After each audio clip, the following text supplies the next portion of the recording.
آج کا یہ مبارک دن جسے ہم عید الاضحیٰ کے نام سے جانتے ہیں، جسے ہم عید القربان کے نام سے جانتے ہیں، اللہ تبارک و تعالی نے ہمیں انعام کے طور پہ یہ دن عطا فرمایا ہے اور ہمارے لیے اس میں خوشی منانے کی اجازت ہے،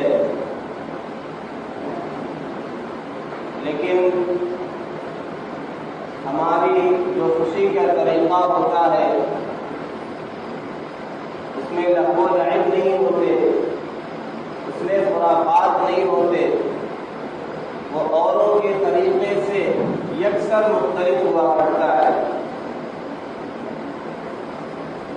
چنانچہ اس عید کے موقع پر اور دونوں عید کے موقع پر ہمیں تعلیمات ارشاد فرمائی گئی۔ صبح سے لے کر کے اس وقت تک بہت ساری سنتیں ہیں۔ یہ خوشی کا دن، یہ عید الاضحیٰ کا دن یا عید الفطر کا دن، اس میں ہمارے لیے سنتیں بتلا دی گئی کہ اور دنوں سے اس کے احکام مختلف ہیں۔ اس میں ذرا جلدی اٹھ جایا کرو، غسل کر لیا کرو، مسواک کر لیا کرو، اور پھر آنے کا طریقہ بتلا دیا گیا کہ ایک راستے سے آئیں، دوسرے راستے سے جائیں، تکبیر تشریف پڑھتے ہوئے، اللہ کی کبریائی بیان کرتے ہوئے، اور پھر بہتر یہ ہے کہ آدمی خالی پیٹ واپس جائے تو اپنے قربانی کے جانور سے جو اس کے منہ میں لقمہ جائے اس کا حصہ۔ میں نے اس سورت کی تلاوت کی، اللہ تعالیٰ نے اس میں نبی اکرم صلی اللہ علیہ وسلم کو خطاب فرما کر ارشاد فرمایا کہ محبوب صلی اللہ علیہ وسلم، ہم نے آپ کو کوثر عطا کی، انا اعطیناک الکوثر، آپ کو حوض کوثر بھی عطا کیا جائے گا۔ کوثر سے خیر کثیر بھی مراد ہو سکتا ہے۔ آپ کو حکمت عطا کی گئی، آپ کو علم کثیر عطا کیا گیا، آپ کو اخلاق بہت اعلیٰ عطا کیے گئے، بے شمار نعمتیں اللہ تعالیٰ نے آپ کو عطا کی۔ ان نعمتوں کا شکرانہ کیا ہونا چاہیے، ان نعمتوں کی قدردانی کیسے ہونی چاہیے؟ فصل لربک، اپنے رب کے لیے نماز پڑھیے، اپنے رب کے حضور جبین نیاز کو خم کیجیے، اپنے رب کی بارگاہ میں سجدہ کریے، نماز پڑھیے۔ وانحر، اور قربانی کیجیے، اللہ کے نام پر جانور کو ذبح کیجیے۔ اور زمانے جاہلیت میں وہاں بھی لوگ قربانی کیا کرتے تھے، مشرکین بھی جانوروں کی بھیٹ چڑھایا کرتے تھے، لیکن یہ بتلا دیا گیا کہ یہ جو قربانی ہوتی ہے، جانور جو ذبح کیے جائیں گے، جانوروں کی بلی دی جائے گی، انہیں قربان کیا جائے گا، کسی بت کے نام سے نہیں، کسی معبودان باطلہ کے نام سے نہیں، قربانی اللہ کے نام سے ہونی چاہیے۔ اپنے رب کے لیے نماز پڑھیے اور اپنے رب کے لیے قربانی کیجیے۔ اگر یہ دونوں کام کریں گے، اللہ سے تعلق مضبوط ہوگا، نماز ادا کریں گے، قربانی دیں گے، پھر اس کا نتیجہ کیا ہوگا؟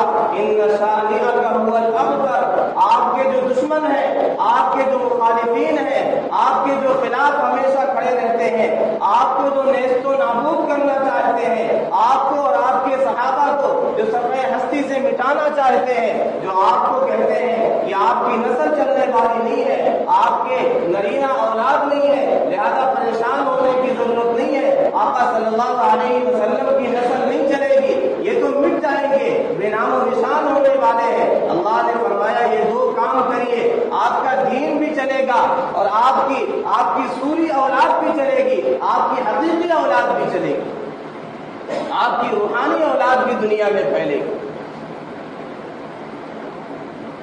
آج دنیا دیکھتی ہے کہ آقا مدنی صلی اللہ علیہ وسلم کی سوری اولاد بھی دنیا میں پھیلی ہوئی ہے، اور روحانی اولاد تو بے پناہ ہے، لاتعداد ہے۔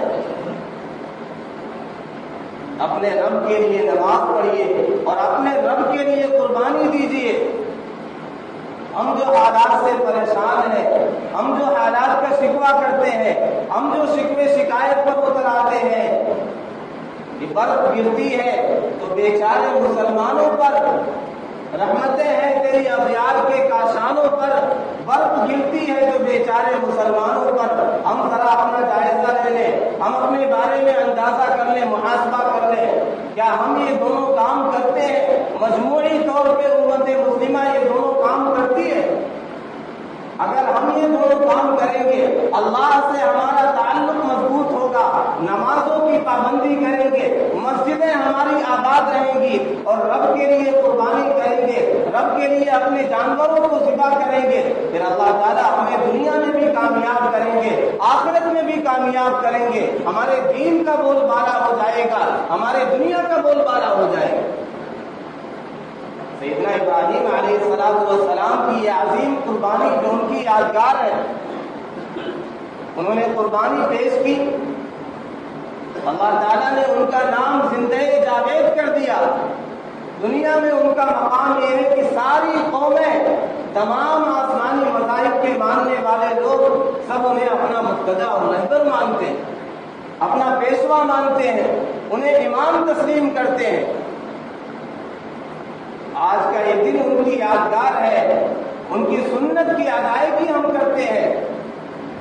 آقا صلی اللہ علیہ وسلم سے پوچھا گیا، صحابہ نے پوچھا، ما هذه الاضاحی یا رسول اللہ، یا رسول اللہ صلی اللہ علیہ وسلم یہ قربانیاں کیا چیز ہیں؟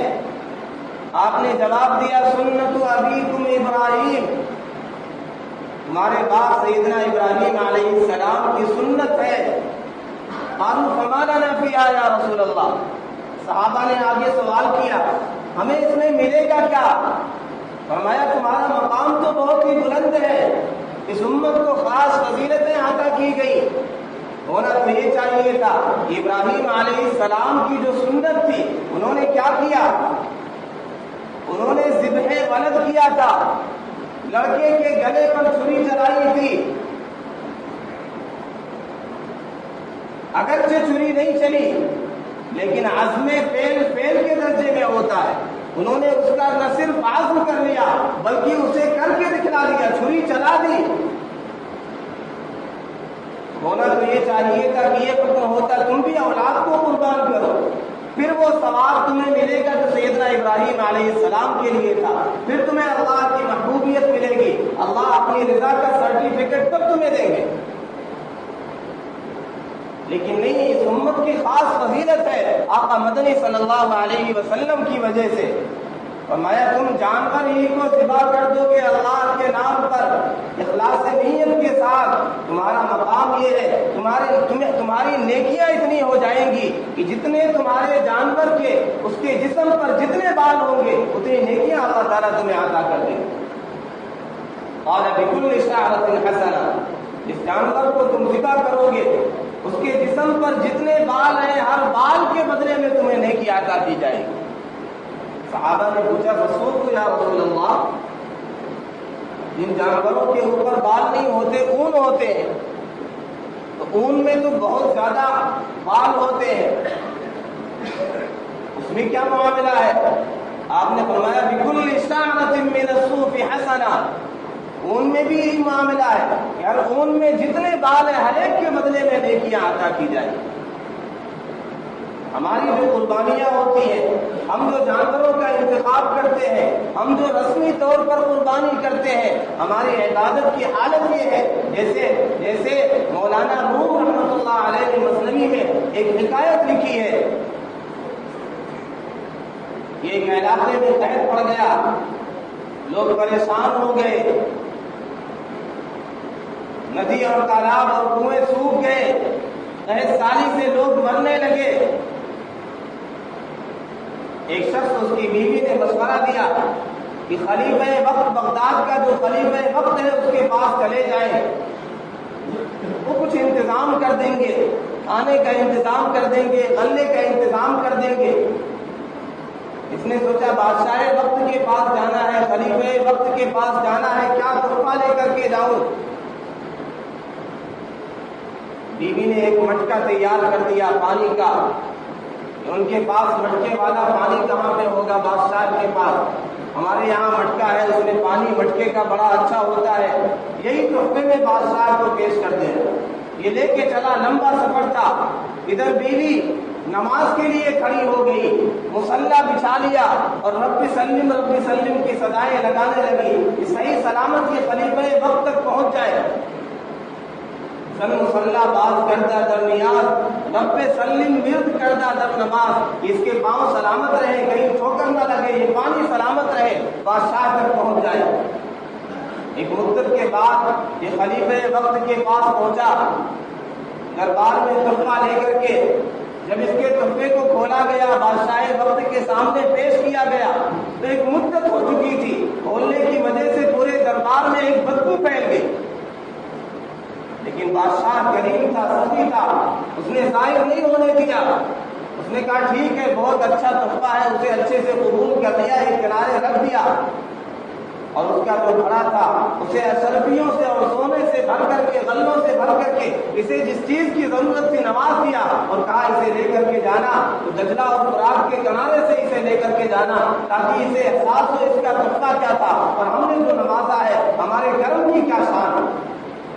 جب اسے واپس لے کر کے آنے لگے دجلہ کے کنارے سے، تو اسے معلوم ہوا کہ بادشاہ کے یہاں تو تالاب ہے، شاندار شیریں پانی ہے، اسے میرے تحفے کی کیا ضرورت ہے؟ اس کے باوجود مجھے اتنا انعام و اکرام عطا کر دیا، تو یہ اس کا خاص کرم ہے۔ ایسے ہماری عبادت کی حالت ہے، ہمارے قربانیوں کی حالت ہے، ہم جو جانوروں کا انتخاب کرتے ہیں، نہ اسے اپنے پاس رکھتے ہیں، نہ اسے پالتے اور پوستے ہیں، بس نام کہیں پر لکھوا دیا، پیسہ دے دیا، ہمارا حصہ ہو جائے، نہ ہمیں جانور کی کوئی فکر ہے، نہ اسے ہم نے پالا اور پوسا، نہ اس سے محبت ہے، پھر بھی یہ کہہ دیا گیا تم اگر اللہ کے نام پر اخلاص نیت کے ساتھ، سچے جذبے کے ساتھ قربانی کرو گے، ہر بال کے بدلے میں تمہارے لیے نیکیاں، نیکیوں سے تمہاری جھولیاں بھرتی جائیں گی۔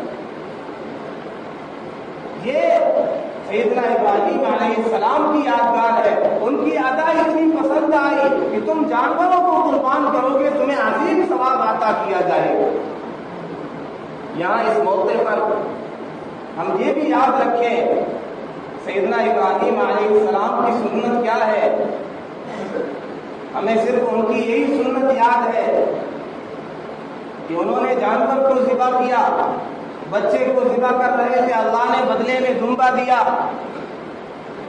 لیکن دیکھا جائے تو سنت تو وہ چیز ہوتی ہے جس پر مواظبت ہو، جس پر دوام ہو، جس میں کنٹینیوٹی ہو، جو مسلسل کام کیا جائے۔ ابراہیم علیہ السلام کا کون سا عمل ہے جس میں مواظبت ہے، جسے سنت کہا جائے، ان کا خاص طریقہ کہا جائے؟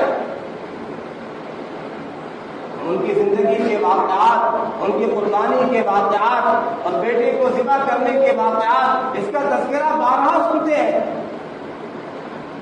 ہمیں دیکھنا چاہیے کہ ہمارے لیے اسباب کیا ہے، اس واقعے میں لرننگ پوائنٹس کیا ہے، سینٹرل تھیم کیا ہے، ہمیں کیا ملتا ہے، ہمیں کیا میسج ملتا ہے، کیا پیغام ملتا ہے۔ ابراہیم کی کیا کیا سنتیں ہیں، ان کا کیا طریقہ ہے، انہیں خلیل کیوں بنایا گیا، انہیں خاص مقام دنیا میں آخرت میں کیوں عطا کیا جائے گا۔ آخرت میں قیامت کے دن ان کے متعلق آتا ہے کہ سب سے پہلے شخص جنہیں لباس پہنایا جائے گا سیدنا ابراہیم علیہ السلام۔ یہ مقام کیوں ہے؟ ان کی چند مخصوص صفات ہیں۔ ہمارے لیے اس میں کیا سبق ہے؟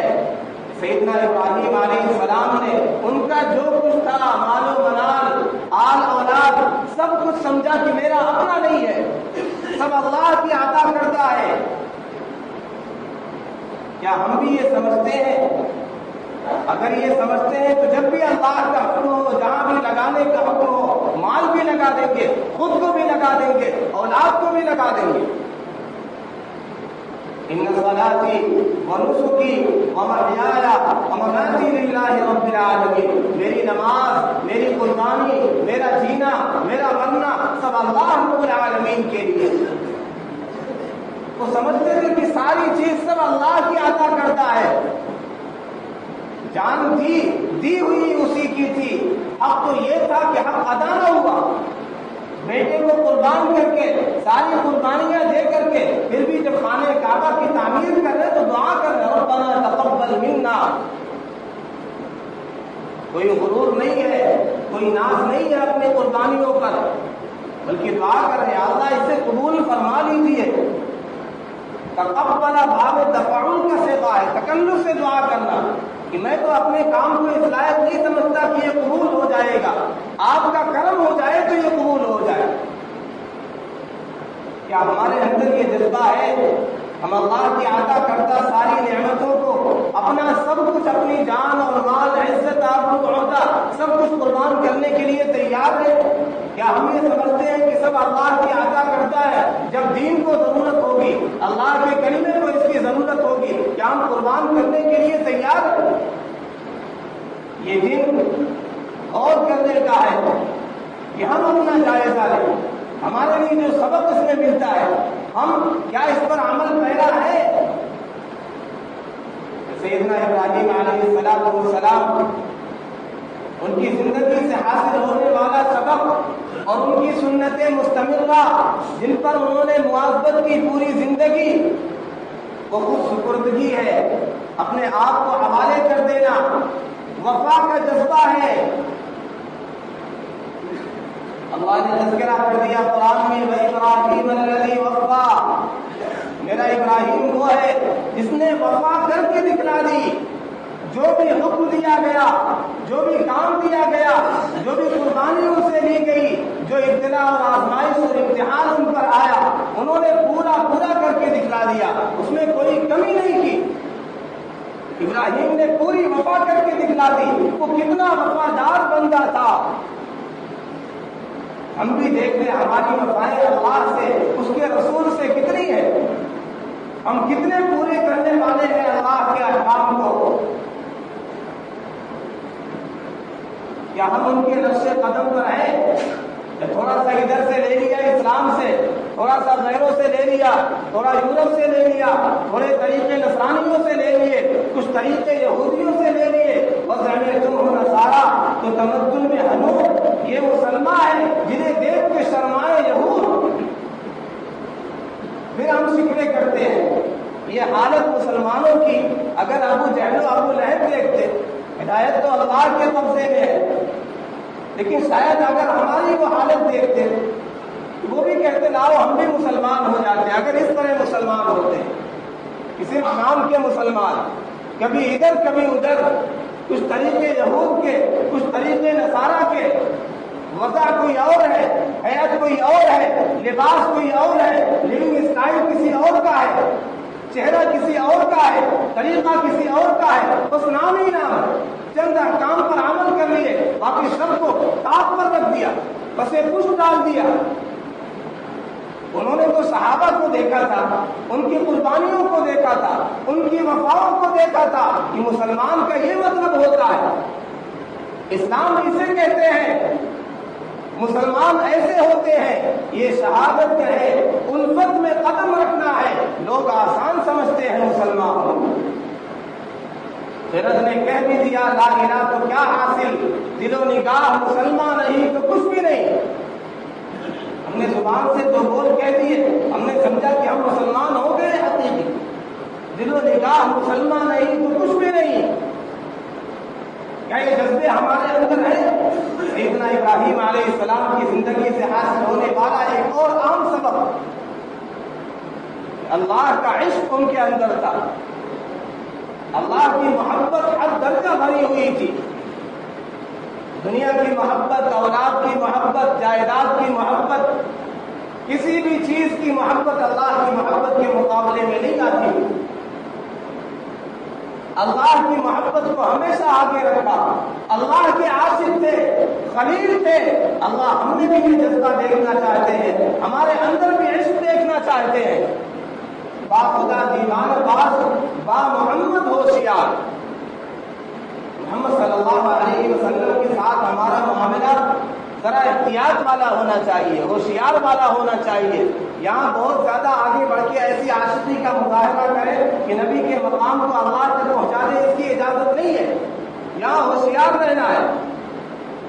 آپ نے فرمایا لا تطرونی کما اطرت النصارى عیسی ابن مریم، میری شان میں ایسا مبالغہ نہ کرو، میری تعریف اتنی بڑھا چڑھا کے نہ کرو جیسے نصارہ نے سیدنا عیسیٰ ابن مریم کی تھی۔ انہیں الوہیت میں کسی درجے میں شریک ٹھہرا دیا۔ میری شان میں ایسا مبالغہ نہ کرو، میری محبت میرے عشق میں۔ آقا صلی اللہ علیہ وسلم کے ساتھ تو یہ معاملہ ہے، لیکن خدا کے ساتھ با خدا دیوانہ باز، اللہ کے ساتھ دیوانے ہو جاؤ۔ حکم آ گیا بیٹے کو قربان کرنا ہے، سیدنا ابراہیم علیہ السلام نے پلٹ کر سوال نہیں کیا ایسا حکم کیوں ہے؟ بیوی بچوں کو وادی بیاب و گیاہ میں ڈالنا ہے، پلٹ کر سوال نہیں کیا یا اللہ ایسا کیوں ہے، اس ابتلا و آزمائش میں کیوں ڈالا جا رہا ہے؟ آج ہمیں اپنی اولاد کو، ہمیں حکم نہیں ہے کہ وادی بیاب و گیاہ میں ڈال دیں، لیکن اتنا تو حکم ہے کہ اپنے اولاد کو اچھی تربیت دیں، اچھی تعلیم دیں۔ آج کے مدرسے تو الحمدللہ پہلے کی طرح نہیں ہے، لیکن مدارس میں جو والدین پہلے اپنے بچوں کو ڈالا کرتے تھے تو گویا وہی حالت ہوتی تھی کہ وادی بیاب و گیاہ میں ڈال آئے، پھر کھانے کو سوکھی روٹیاں ملا کرتی تھی، روٹی اور دال اور جلی ہوئی روٹی جو حلق سے نیچے نہ اترے، پھر وہ اللہ کی رضا کے لیے اپنے بچوں کو مدرسوں میں چھوڑ کر کے آتے تھے کہ صرف ان کی دنیا روشن نہیں ہوگی، صرف ان کا یہ فیوچر برائٹ نہیں ہوگا، آخرت بھی سمجھ جائے گی اللہ کی رضا کے لیے، اللہ کے دین کو قائم کرنے کے لیے، تاکہ یہ نماز پڑھے۔ جیسے سیدنا ابراہیم علیہ السلام نے اپنے بیٹے اور بیوی کو مکہ میں چھوڑ کر کے، جب ویران تھا، وادی بیاب و گیاہ تھا، وہاں سے چھوڑ کر نکلے تو دعا کی ربنا انی اسکنت من ذریتی بواد غیر ذی زرع عند بیتک المحرم ربنا لیقیموا الصلاۃ، تاکہ نماز قائم کرے، اللہ کی کبریائی بیان کرے، اللہ کی توحید کے نعرے لگائے، اللہ کا نام لے۔ کیا ہم تیار ہیں؟ ہم یہ سمجھتے ہیں اگر مدرسے میں ڈال دیا، اگر اللہ کے کلمے کے لیے ہم نے دین کی تعلیم کے لیے مدرسے میں ڈال دیا، اگر اسے دین کی تعلیم دلائی، اگر اسے مولوی بنا دیا، حافظ بنا دیا، تو یہ کھائے گا کہاں سے؟ اس کا فیوچر کیا ہوگا؟ ہم نے فیوچر صرف اسی کو سمجھ لیا، اور آخرت کا مرحلہ، قبر کا مرحلہ، حشر کا مرحلہ، جنت اور دوزخ کا مرحلہ، ہم نے اسے مستقبل اور فیوچر سمجھا ہی نہیں۔ سیدنا ابراہیم علیہ السلام اللہ کے عاشق تھے، پلٹ کر سوال نہیں کیا کہ کیا ہوگا، یہاں تو آدمی بھی نہیں، کوئی آبادی بھی نہیں، کوئی پرندہ اور جانور بھی نہیں، وہاں تو پانی کا نام و نشان نہیں تھا، لہٰذا کوئی جانور نہیں رہ سکتے، لیکن اللہ کا حکم تھا، عاشق تھے اللہ کے، جو حکم ہوا سرے تسلیم خم ہے، جو مزاج یار میں آئے، خدا کے ساتھ دیوانے ہو، عشق کا تعلق ہو، صرف قانونی تعلق نہ ہو، عشق کا تعلق ہوگا، دیوانگی کا تعلق ہوگا، یہ تعلق اللہ کو انتہائی پسند ہے۔ مولانا روم رحمۃ اللہ علیہ نے اپنی مثنوی میں ایک عجیب واقعہ لکھا، سیدنا موسیٰ علیہ السلام ایک چرواہے کا، سیدنا موسیٰ علیہ السلام کا گزر ہوا کوہ طور پہ جا رہے تھے، ایک چرواہا راستے میں ملا، عجیب انداز میں اللہ سے بات کر رہا ہے، دیوان کی ہے، اللہ سے عشق ہے، لیکن جاہل ہے، پتہ نہیں ہے اللہ کی شان، اللہ کی کبریائی، اللہ کی صفات اس کا علم نہیں ہے، کہہ رہا ہے، اللہ سے باتیں کر رہا ہے، تو کجائی تاشم من چا کرت چار قدوسم کنم شانہ سرد، یا اللہ میں بکریاں چراتا ہوں، تھلکاتا ہوں، میرے مولا پورے کائنات کا نظام تو چلانے والا ہے، سب کو تھامے ہوئے ہے، سب کو سنبھالے ہوئے ہے، سب کو تو دیکھتا ہے، سارے کائنات کا نظام تو ہی سنبھالنے والا ہے، میرے مولا تو کہاں ہے؟ اگر تو میرے پاس ہوتا میں تیری خدمت کرتا، تیرا پاؤں دباتا، اگر تو بیمار ہو جاتا میں تیرے سر پہ تیل بنتا، تیری غمخواری کرتا، تیری عیادت کرتا، اگر مجھے تیرا گھر معلوم ہو جاتا، تیرے گھر روزانہ میں دودھ اور گھی پہنچا دیا کرتا، تیرے سونے کا وقت آتا، تیری جگہ کو صاف کر دیا کرتا، میں بستر لگا دیا کرتا، یہ عجیب انداز میں بات کر رہا، تو جائی تا شمن چا کلر چار قدوسم کنم شانہ سرد،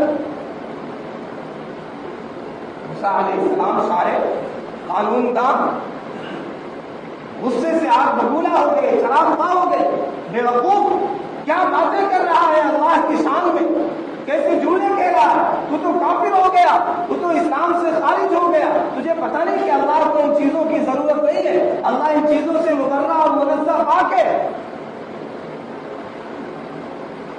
موسیٰ علیہ السلام نے اسے ڈانٹا، جھک گیا اور اسے احساس ہو گیا کہ میں نے بہت بڑی غلطی کی، کپڑے پھاڑ دیے، جنگل میں چلا گیا روتا ہوا۔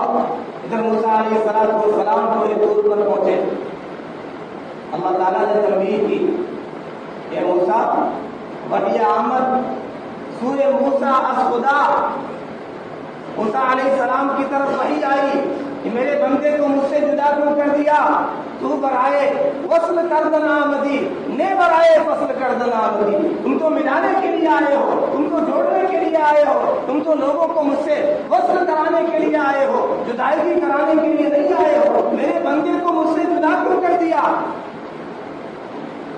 تو میری عشق میں، میری دیوانگی میں، سادے انداز میں، خلوص میں اس کے اندر کوئی نفاق نہیں تھا، اس طرح باتیں کر رہا تھا، مجھے اسے پتا نہیں میرے بارے میں، میری شان کے بارے میں، میری صفات کے بارے میں، لیکن مجھ سے محبت کرتا ہے، یہ محبت کی وجہ سے، دیوانگی اور عشق کی وجہ سے اس طرح کی باتیں کرتا ہے، آپ نے کیوں ڈانٹ دیا، کیوں جدا کر دیا؟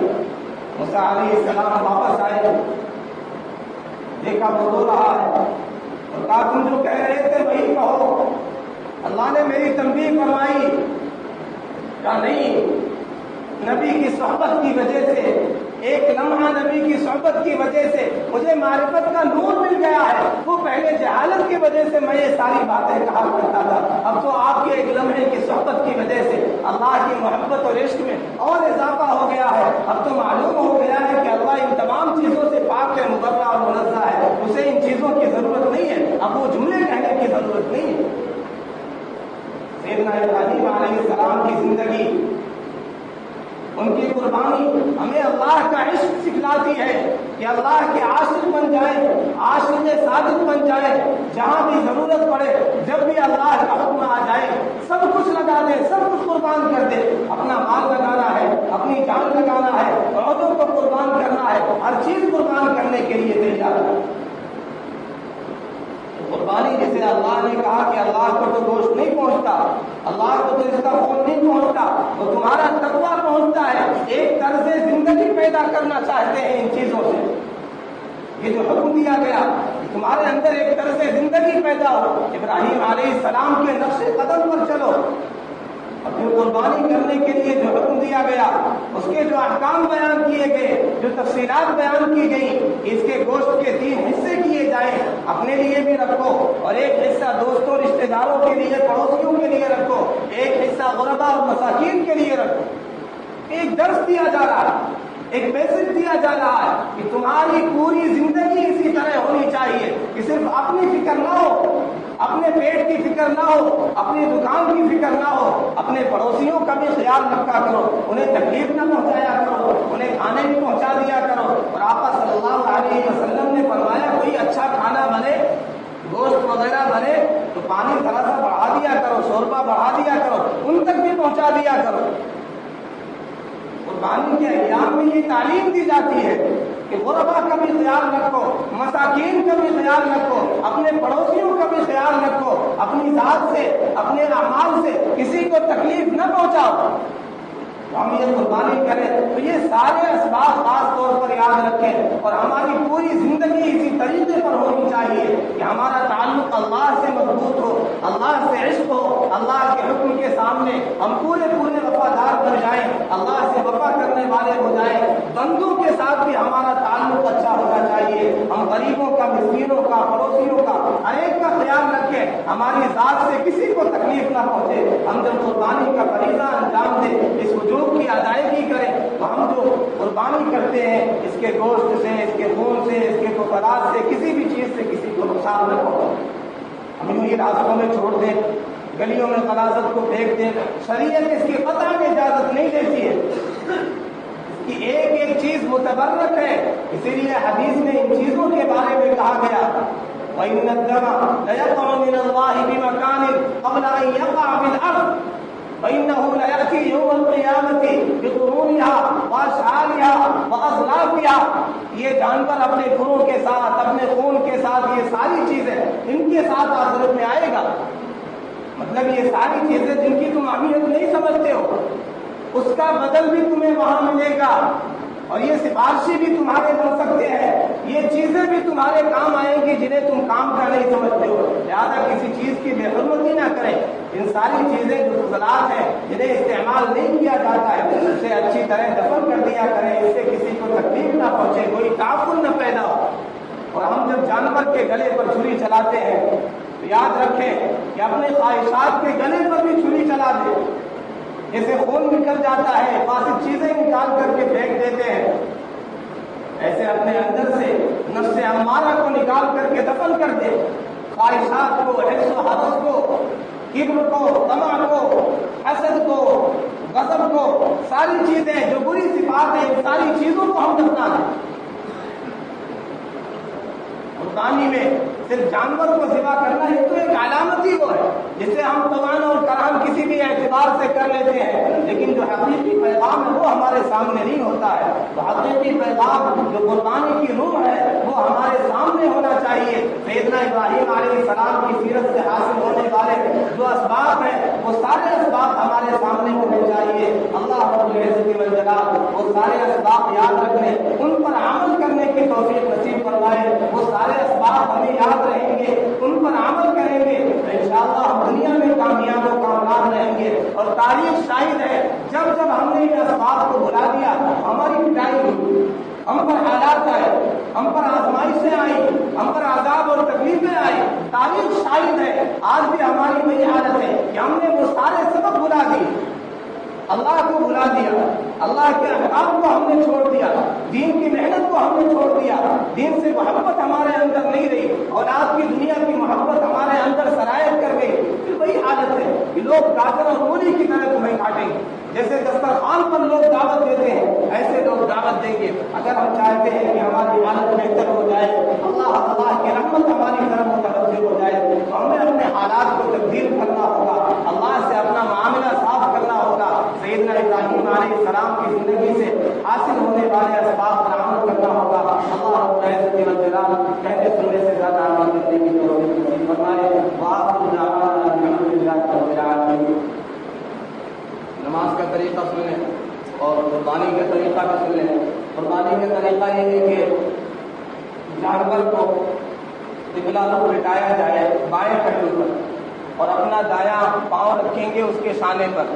اسے لٹاتے ہوئے دعا پڑھی جائے گی، انی وجہت وجہی للذی فطر السماوات والارض حنیفا وما انا من المشرکین، ان صلاتی ونسکی ومحیای ومماتی للہ رب العالمین لا شریک لہ وبذلک امرت وانا اول المسلمین. اللہم منک ولک. بسم اللہ اللہ اکبر کہہ کر کے ذبح کریں گے. اور یہ یاد رکھیں جتنے لوگ ذبح میں شریک ہوں گے، کبھی ایسا ہوتا ہے ایک آدمی نے تھوڑا سا ذبح کیا، ہاتھ لگا دیا، پھر دوسرا اس کے بعد پورا کام کرتا ہے. تو اگر ایک نے بسم اللہ کہا ایک نے نہیں کہا تو ذبیحہ حرام ہو سکتا ہے. جتنے لوگ ذبح میں شریک ہیں سب کے لیے بسم اللہ اللہ اکبر پڑھنا ضروری ہے. تو اس کا خاص خیال رکھیں. اور جو لوگ ذبح کرتے ہیں تو خاص طور پہ یاد رکھیں کہ وہ بسم اللہ اللہ اکبر پڑھیں. کہیں ایسا نہ ہو کہ منہ میں گھٹا ہے یا پان ہے اور پتہ ہی نہیں چلا بسم اللہ اللہ اکبر کا، ایسے ہی ذبح کر دیا تو پھر آپ نے سب کچھ کیا لیکن ثواب سے محروم ہو جائیں گے. قربان قبول نہیں ہو سکتی، وہ ذبیحہ ہی حلال نہیں ہوگا. تو اس کا خاص خیال رکھیں کہ بسم اللہ اللہ اکبر وہ بھی کہے، اس کے منہ میں کوئی ایسی چیز نہ ہو. آپ پہلے سے رکھے رہیں جو اسے لوگ کھاتا ہے کہ آپ پہلے اچھی طرح ذبح کر دیں بسم اللہ اللہ اکبر پڑھ کر کے ہم نے آپ کے لیے یہ ٹکڑا اور پان پہلے سے تیار کر رکھا، آپ کا ضائع نہیں ہوگا. تو اس کا خاص طور پہ خیال رکھیں، اچھی طرح ذبح کریں. اور تعلیم دی گئی ابھی کیونکہ کچھ لوگ آ رہے اس لیے